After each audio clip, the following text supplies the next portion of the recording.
Hello, my fellow readers. I am Dion Brown Lawton from Go On Girl Book Club with another book review, Lightseekers by Femi Kayode. Copyright date 2021.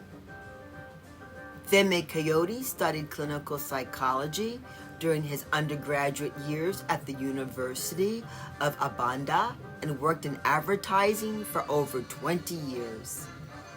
Before embarking on a career of becoming a novelist, his writing credits include several award-winning works for Prime TV and the stage. Mr. Kayode was the winner of the 2019 Little Brown Via Crime Fiction Award. He lives in Windhoek, Namibia, with his wife and 2 sons. This is Mr. Kayode's debut novel. Now, before I start the review, let me state this.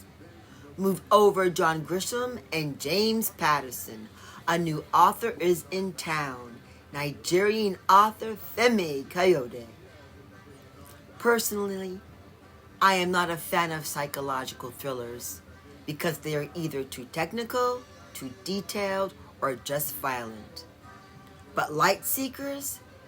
This book had everything: suspense, mystery, of course violence, and most importantly, outstanding character development. This thriller is loosely based off of a horrible tragedy, Olua 4, which took place several years ago in the city of Port Harcourt, Nigeria. 4 male undergrads were brutally murdered, the necklace killings, in front of villagers of this community. The author heard about this brutal murder, which haunted him.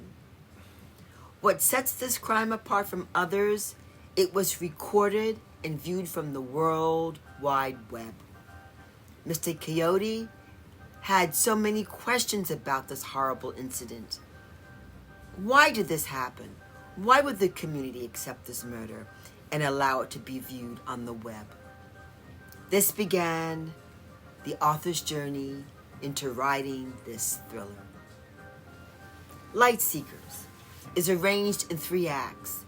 Each act is given a title.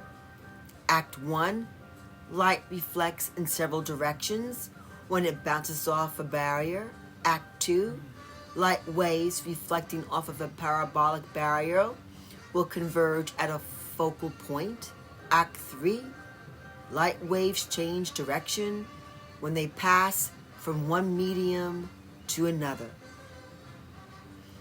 Our protagonist, Dr. Philip Tewo, is an academic, an investigative psychologist, and married with twin sons. Philip and his wife, Falake Tewo, law professor at the University of Lagos, leave the United States after many years to return to their home in Lagos, Nigeria. Dr. Tewo was asked by his father to help solve a case of the execution of the Owiki 3. 3 Nigerian students were murdered in the town of Owiki. One of the students, Kevin Emeke, came from a prominent family. His father, Chiameke Emeke, managing director of the 3rd largest national bank of Nigeria, knew of Dr. Philip Tewo's work. Dr. Tewo completed his thesis at the University of California. His papers, The Strange Fruit, Understanding the Psychology of Lynch Mobs in the South, and the second half of this thesis, Strange Harvest, How Crowds Get Away with Murder. Mr. Emeke wants Dr. Tewo to solve this crime or get to the truth of his son's death, even though this crime apparently was solved 2 years prior. Philip refuses the request at first. His explanation to Mr. Emeke: he specializes at uncovering motivations, explaining a crime, and making sure that the investigation of a crime is unbiased towards the innocent while being ethically fair to the guilty. He is not a police officer or a detective. What Philip doesn't understand is that Mr. Emeke and Philip's father have an allegiance to each other. The two went to the same university and started a political club in the 1960s. So Philip must respect this request. Philip arrives in Lagos to connect to another flight that would arrive in Port Harcourt. On the plane, he meets a beautiful ebony sister with immaculate fingernails. Her name, Solomon. Attorney Solomon Briggs. Unknown to Dr. Taiwo, Solomon is familiar with his history. She's hired to defend the murderers that brutalized the Riki Three. Upon Philip's arrival in Port Harcourt, he is introduced to his driver, his sidekick, Chica. Yet Chica is not who he appears to be. His skills are very valuable to solving this case, and Philip relies on his intuition.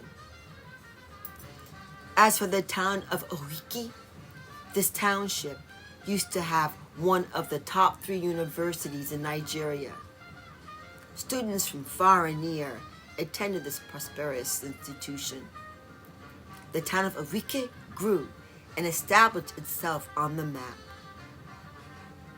Yet, something was slowly changing. With wealth comes greed. The fraternities were becoming more violent. Cults were dominating the male population, and the darkness of drug use was seeping through the life force of Oriki. Also, the Nigerian government was becoming more militant, and the oil distribution was changing hands. So the monies coming into Oriki was drying up. This affected the student population, and the trickle-down effect was inevitable. Plus, religious warfare was shattering the infrastructure, Christians against Muslims and vice versa. Philip and Chica must figure out how these events caused the necklace killings of the Oriki Three. The 3 students? Winston Babachinda Cocker, 20 years old, 3rd year sociology student. Boba Cosmo Alistair, 24 years old, reputation for being a hail-raiser. And Kevin Namamwandi, 3rd year law student, and the son of Mr. Ameke. Philip and Chica meet resistance when they start their investigation. The townspeople are suspicious. Doors are closed in their faces until they meet Chief Kinakanawo Omareji. He's the chief of the Oriki. This elder hears and sees everything. For this investigation to move forward, Philip must speak to the chief urgently. They eventually meet, for Philip must receive an oral history of Oriki to understand the people of this township. The chief speaks about the land. No matter the hardship, the colonization, the new laws, renaming and the changing of languages, our land belongs to us. When the colonizers left, the Biafra War began, tribe against tribe, and the land redistribution tore the infrastructure apart. How do you heal from this? From this conversation, Philip and Chica had to approach the investigation from a different perspective. Yet, they still had so many people to investigate and to question their stories. Who is telling the truth?